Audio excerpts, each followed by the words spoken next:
Of the Motorola Xoom. This is the first ever Android Honeycomb powered tablet that has a dual core processor within it, so of course it has some pretty big expectations. So let's talk about the hardware real quick.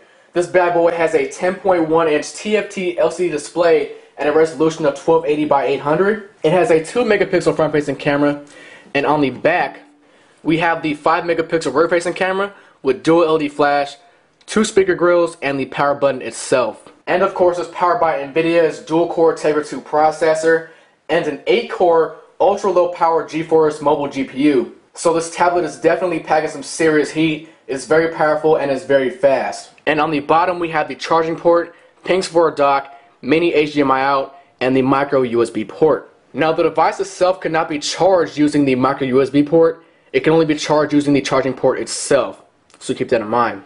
And on the top we have the 3.5mm headphone jack, and a slot which doubles as the house for the 4G LTE SIM card and micro SD cards as well. Now the Motorola Xoom is comprised of pretty high quality materials. On the back we have a soft touch aluminum, soft touch rubber, and plastic which encloses the power button, the speaker grill, dual LED flash, and the 5 megapixel camera itself.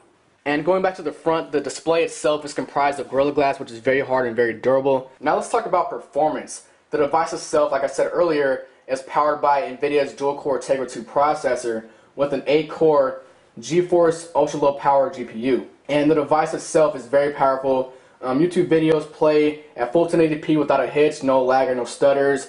Games like Monster Madness, Dungeon Defenders, and Fruit Ninja, the Tegra HD version, all play phenomenally. Lots of high-resolution textures, lots of full 3D mapping going on, and the device itself does not stutter, and it powers through games like a champ. Now as far as the UI goes, the device was still pretty fast for the most part, but every once in a while I've seen glitches or lags here and there, but that was because of Android Honeycomb and not because of the device itself. Android Honeycomb is still not completely finished, it still kind of feels like a beta product, but for the most part the Motorola Xoom is a very fast device.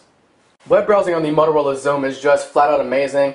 Like I mentioned in my Android Honeycomb walkthrough video, the Motorola Xoom offers you the most complete web browsing experience of any mobile device to date, whether it's an iPad or any kind of Android smartphone. This is definitely the most complete and the most desktop-like web browsing experience that you will get on a tablet right now. And pinch to zoom on the Motorola Xoom, is kind of funny saying that, is definitely the best of any Android-powered device I've seen thus far, and can probably even match or beat the pinch to zoom quality that you will find on an iPad or an iPhone 4. And even with the dual-core Tegra 2 processor and a 10.1 inch display, the Motorola Xoom has the best battery life of any Android-powered device I've tested thus far. And in my testing playing Dungeon Defenders and watching YouTube videos, doing web browsing, and emailing all day long, the Motorola Xoom powered through like a champ, and it had juice left over at the end of the day. Now as far as the screen itself goes, it's about on par with an iPad. I wouldn't say it's necessarily better, but it's about on par with the iPad.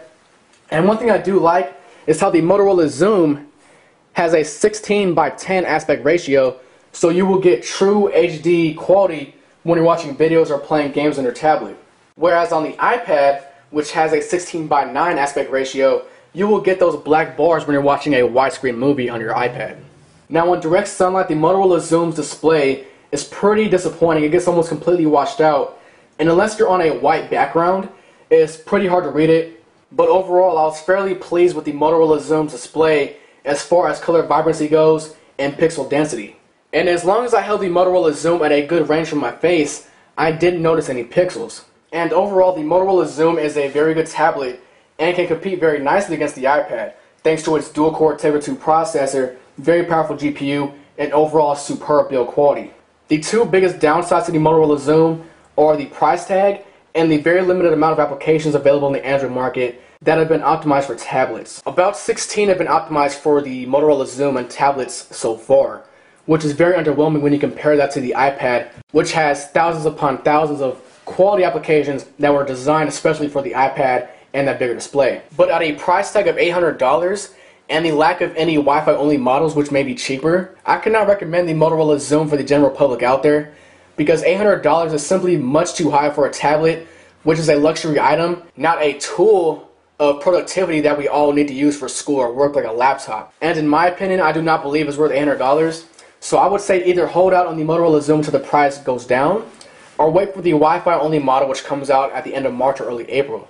And since we have the iPad 2 coming out soon, and the Galaxy Tab 10.1 and the LG G Save for T-Mobile, you definitely have more of a selection in the coming months. So unless you really need this Motorola Xoom because you're a technology freak like I am, I would say hold out, like I said earlier, and wait to see what comes out in the market in the future. And also combine that with the fact that the Motorola Xoom has to be sent in for a week to have the 4G LTE radios built into it, and the fact that the micro SD card slot is not functioning right now. I just don't believe it's worth $800 for the general public out there. And that concludes my video review of the Motorola Xoom. And let me know what you guys think about the Motorola Xoom. Do you guys want one? Are you guys going to wait out for the iPad 2, the LG G Slate, or even the Galaxy Tab 10.1?